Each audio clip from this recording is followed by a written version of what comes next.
Hi Zaida, hope you're doing well. Hope you're ready for our masterclass. So, offers to buyers is one of the most valuable tools that eBay sellers have at their disposal to be able to quickly not only engage with consumers that are actively interested in their items, but also ramp up their revenue anytime they feel like they need it. Offers to buyers is a tool that allows you to send an outbound offer to consumers who are watching your items, or consumers who have watched or viewed your items multiple times within a certain amount of time. Now, by default, all eBay sellers are opted in, or all eBay buyers are opted in to receive offers from people who have items on the site that they've gone and viewed. People have to literally go out of their way to deselect that option. And by sending these offers, you get an opportunity to say, hey, I've got a $40 widget for sale. I'm willing to sell it to you for $30 today. Are you interested in it? And the concept is very, very simple on the surface level. We're just sending these numbers out to people and we're hoping that they buy, and then we're just doing that. But I can promise you there's a lot more that can go into it to truly increase your conversion numbers, and in a very surprising way. And oftentimes people will have 100 to 500 items that are eligible to send offers out. It can be a whole afternoon project. It took me about 3 hours to get all of my offers out. And we're going to talk about some of the things that I do to increase my chances of converting a would-be watcher or a actual watcher into a would-be buyer, and the psychology behind what I'm doing, and the little extra tips that you can do to really help yourself out. One of the first ones is timing. And a lot of people don't understand how important timing can be. If you're sending your offers out willy-nilly any day out of the month, you're really screwing yourself, because paydays and first of the month, last of the month, 15th, Fridays even sometimes, and then if there's holidays approaching like Valentine's, Christmas, Halloween, if you time your offers correctly, you can expect a higher level of conversion from the people that are looking at your items. A lot of people only do their buying on payday. If you get your offer out to a person at 6 p.m. on payday and they have the money in their account, okay, and they were thinking about getting it, and a lot of times people say, I'll get it next time I get paid. And you present them with an offer the moment that they get paid, do you think you're going to have a better chance of selling to them? Okay, if you're sending out offers, if you're somebody who specializes in a certain type of seasonal type product and you're focusing in on those seasonal products, if you send out those offers strategically right when that season approaches, do you think you're going to do better? And I know what you're thinking. You're like, well, I just send out offers anytime throughout the year. It doesn't really matter. Okay, because people are going to get it or they're not going to get it. Okay, well, I think that your Halloween costume is going to be more effective to send offers out the month before Halloween than it will be the month after Halloween. I'm just saying, this makes sense, right? And the reason why it's important to time it is because you get one shot, okay? It's not like you can send an offer to somebody and then a month later send them another offer. It does not work that way. You get one chance with each watcher, one chance with each new person who's viewed your item multiple times, and that is it. There's no opportunity to rekindle that moment with the person. I would rather not send one and wait for the correct opportunity to be able to send it. One of the other things that they've recently added was the ability to do a counter offer on your offer as you send it out. So you can say, my $40 widget, I want to sell it for $30, but there's a little box and you can choose to mark it, and it would allow somebody to counter offer your price. But when should you use this option? Well, I've got a few reasons. One, if there's a really weak buyer pool. No one wants widgets. What's a good item? Matchbooks. Great thing to think about. Not many people are collecting matchbooks anymore. They're just losing cultural relevance. Matchbooks is something that I would consider has a very weak buyer pool, and you may want to leave the door open so that way people can start that discussion with you. Another reason, you have intentionally priced your item too high. For whatever purpose. You've priced it sky high, and your offer, as good as your offer may look, it might still be far too high, and you know it. You know your price is just stupid. You're just hoping, you're crossing your fingers. Maybe this guy will be the greater fool, and he'll be the one to pull the trigger on my item. That's another reason you want to. Another reason is if it's an item that's commonly negotiated, or it's an item that you would like to negotiate on for whatever reason. Okay, there's some items that you see a fair amount of bickering back and forth on pricing. What's a good example of that? Pop figures. People like to negotiate on pops. People like to feel like they're getting a good value. So if you have a $40 widget and maybe you say, okay, you know what? Hey, I'm not going to offer it to him for 30. I'm going to offer it to him for 34. Okay. But I'm going to leave him the opportunity to counter offer. Heck, he might take it at 34, but he might counter you at 30. Just as good. Counter you at 28. You come back at 30. Guess what? He feels like a winner and he converts and closes. So some items you're going to want to play that dance with people and you're going to want to let them feel like a winner. We just have different types of buyers and different types of consumer habits when it comes to dealing with these offers to buyers.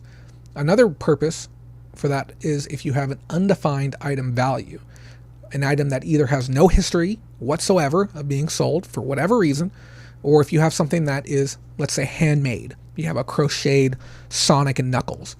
Okay? And there's no real defined price, so you and the person can work together to try and define what would be a fair selling price for that item. And that's when you would leave that on.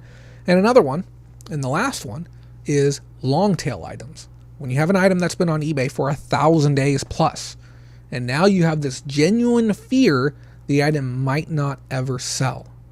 So you go ahead and click that box, and you're clicking that box as you're saying, I'll sell it at any price. I want it gone. Okay, he can give me shipping plus $1 and I'll take it because I want it out the door and I'm losing money on fees. You know, an item that's been on eBay for, 3 years is going to cost you $10.50, give or take, depending on your store level. Okay, and you're paying for it and your fees work out the same way, but it's going to cost you about $10 to leave it up there for 3 years. Sometimes it's just better to get them out the dang door. So my experience with it, like I said, I did about $1,000 within a 7-day period, and most of it all happened within the first 48 hours. I had about $750 in sales across a plethora of different items. Now, one of the things we want to talk about too, about why this was so effective for me, and again, if you have any questions, feel free to interject and ask them, is pricing strategy. Pricing strategy is very, very important. I see some people doing their offers to buyers and they're selecting the percentage option. You can either choose percentage off or you can choose price. Don't ever, ever, ever choose percentage off. If you're doing percentage off, this is the whole reason why offers to buyers is not effectively working for you. Percentage off leaves you with goofy, stupid looking numbers for your pricing. And I know why you're thinking, like, why do rounded numbers matter? Why do pretty numbers matter? Why do aesthetically nice looking numbers matter? It's a thing called psychological pricing. And this is something that you may have heard about before, also known as charm pricing or end pricing. It works on a very simple principle that things like $1.99 or $1.98 is much more appealing to the consumer than $2. Okay? If you use percentages, you'll end up with these really odd numbers that are not appealing. So when we talk about pricing strategy, and when I made my video that talked about how to price anything, I really wanted to add another addendum to it, but the video was already over 20 minutes long, that talked about psychological pricing. If I have an item for sale and it's $10.63, that's a stupid number price, okay? And consumers are not used to spending $10.63, and they're going to more critically look at that price. Now, if I have an item that's $10.99, consumers are very much so used to spending $10.99. They spend $10.99 all the darn time, okay? It's 36 cents more, but psychologically is a more pleasing number to work with. And I know this sounds dumb. Let me pull up my chart really quick for you. I want you to take a look at this. This was done in 1997. This shows the frequency rate at which prices end on all pricing as a whole. The most commonly ended digit is 9, followed by 5, followed by 0. Okay? Nice whole numbers or commonplace numbers, numbers that people are familiar with, numbers that people are used to doing business with, are going to have a higher success and higher conversion rate. When you use percentages, you lose out on that opportunity because you're going to have stupid prices. So it's important. End your prices with nice whole numbers. Alternatively, we also have to look at the first digit, aka left digit. Thomas and Moritz did a 2005 study called the left digit effect. It showed a psychological relationship between pairs of pricing. So for instance, $30 and $40, we can very quickly understand that that's a $10 price difference, $30 to $40. Very clear, very easy to understand, no confusion there. But if we just lower $30 to $29.99 and now we're looking at $29.99 and $40, the gap becomes much more significant. So if you have an item for sale on eBay and you have it priced at $40, okay, you have the whole number and you send an offer to a consumer at $29.99, the perceived value and the perceived discount is going to appear much larger than it actually is. Now, if you had just said, oh, I'm just going to mark it 25% off, and the person receives a $30 offer, $30, that left digit, and that bias that we have for that left digit, the amount of weight that we give it, may change their mind and may make them not want to do it. But spending about $20-ish opposed to spending a guaranteed $30, that perception can be really, really important. Now, I understand we live in a day and age of taxes, sure, okay, but taxes aren't displayed on that screen, they're displayed at checkout. So a person's mindset and their psychology and what they're going through in that process while they're choosing whether or not to commit to that buy, they're looking at that digit, those numbers right then and there. This is essentially a way to use what's been ingrained in all humans, the retail manipulation of consumer buying habits to your advantage. Left digit anchoring goes hand in hand with right digit perception. So if you have your $1.99, it's not close to $2 for some reason mentally in our heads. We haven't broken that threshold. Think about at a gas station, okay? We don't talk about like, oh my God, I can't believe gas passed $2.90 a gallon. We don't talk about that, and those of you on the East Coast think that's a bonkers number, but we talk about when gas breaks $3 a gallon. We can live with $2.95. We can live with $2.98. We can live with $2.99. $3.01, are you out of your mind? And people lose their gourds once we break that pricing plane, so to speak. Now, you'll even see brands do this as well. They'll try and maintain their whole pricing. Think of things like Doritos, for instance. Okay, $3.29 a bag, $3.49 a bag, $3.79 a bag, depending on your region. But what you may have noticed, and I can assure you as a man who enjoys Doritos, Cheetos, Fritos, Funyuns, and Lay's, that the quantity of chips inside of these bags has been diminishing year over year for the last decade. When I was a kid, I could spend 99 cents. Heaven forbid it was $1.09. I could spend 99 cents. I could get about 4.5 ounces of nacho cheese or Cool Ranch Doritos for 99 cents. And boy, oh boy, has inflation taken a darn toll on my chip eating habits. And what brands have done is they've strategically lowered the quantity of chips to be able to offer the same amount of value over time at that nice, whole, comfortable number we're familiar with. And when they do price increases, they don't increase it by a fixed amount, by like 15 cents, whatever the actual cost is. They aim for that next comfortable integer that consumers know. $1.29, $1.49, $1.79, until we get to a point where they can increase the quantity of goods and sometimes the pricing at the same time.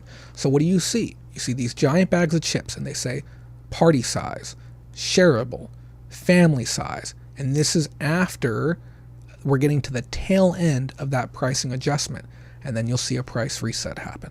Okay, and you'll see it happen quickly. You'll see them up now, brand new party size, okay? But it's still smaller than the historic one, and then they'll run that price right back up to the 99.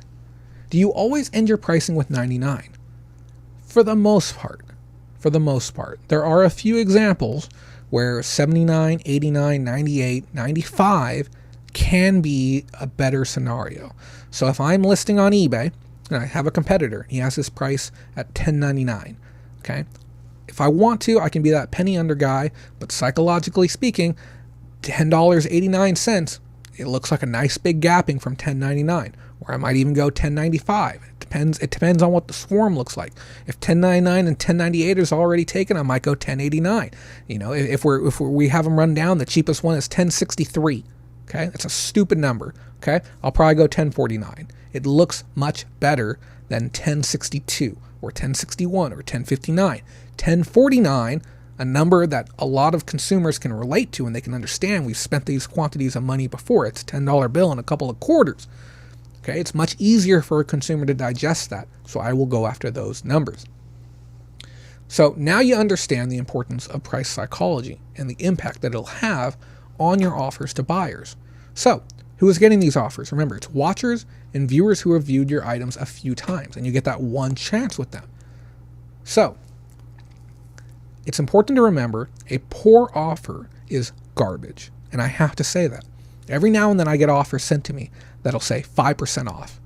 I'm like, this is just stupid.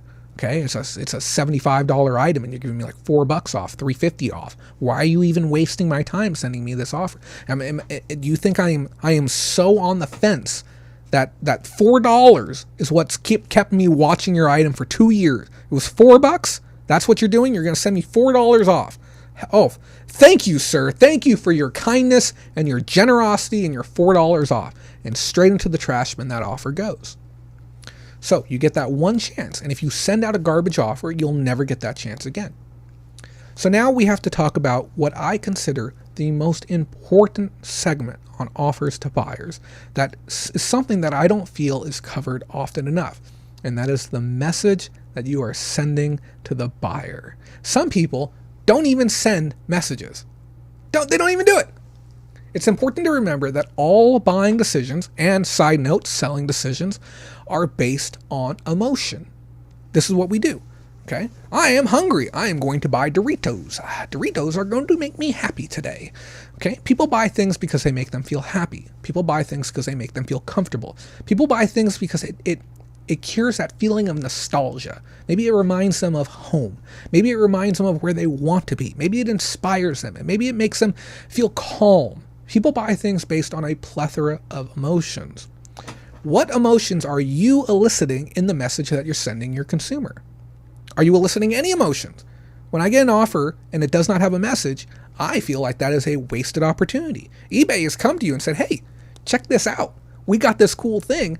You can contact somebody who likes your item, and we're going to give you an opportunity to sell it straight to them. And what you do, eBay's giving you this golden ticket. It's a golden ticket, okay? And what do? You send them, and you're like, okay, here we go.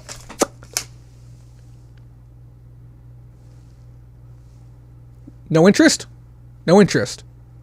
Oh, okay then. And people don't use the message line. They're not trying to elicit emotions. There's 5 things. I feel like a scummy, stupid e-commerce YouTuber right now. 5 things that you need to do in every eBay message you send out.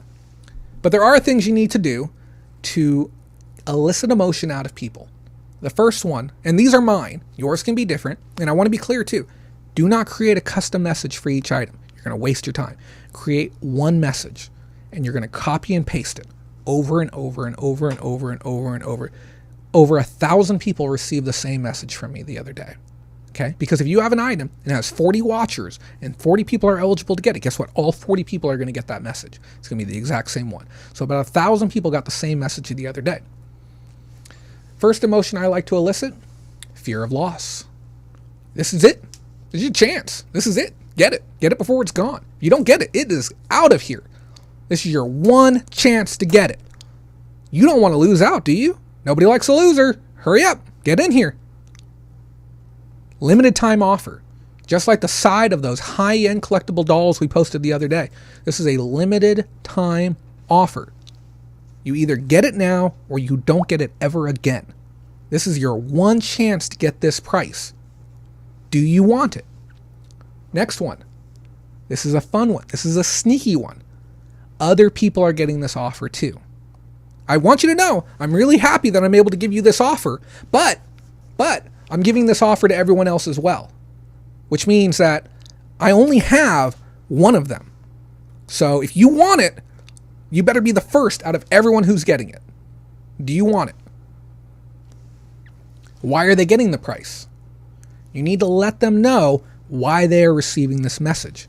What is the intent? What is the purpose of this message? Why have they been selected? Why are they special to be getting this? It's important. Okay, it's about building that connection with them and explaining the process for people who don't get it. And then lastly, you need to sell that special price. You need to pitch that price. This is a big deal. This is something really special that I'm presenting to you right now. Limited time offer. So how do we do this? How do we bundle these 5 things together into one effective message with the few number of characters that they give you? Your grammar, your spelling, everything needs to be on point when you send these messages out. Do not send out messages with typos. You will lose consumer confidence immediately. This is my message that I used. Okay? Hey, we are sending out this special offer to all of our watchers. We only have one left, so it's first come, first serve. Get it before it's gone at this special rate. Cheers. That's it. That's all of the things right there. We covered all of them. Could you add a little more sizzle if you wanted? Sure. Okay? We don't want to scare people. We don't want to force them. You see my excitement and my energy right now? We don't need to pitch that out there when we're doing it. We just need to have a clean and concise message that encapsulates fear of loss, limited time offer. Other people are getting this offer. Why are they getting this offer? And sell that special price. Hey, we are sending out this special offer to all of our watchers. We only have one left, so it's first come, first serve. Get it before it's gone at this special rate. Cheers. Nice, simple, and sweet. And that simple message generated $1,000 worth of sales for me last week. That's it, guys. That's your masterclass for offers to buyers. I hope you learned something new today. And if you did, subscribe, click the like, do all those lovely things.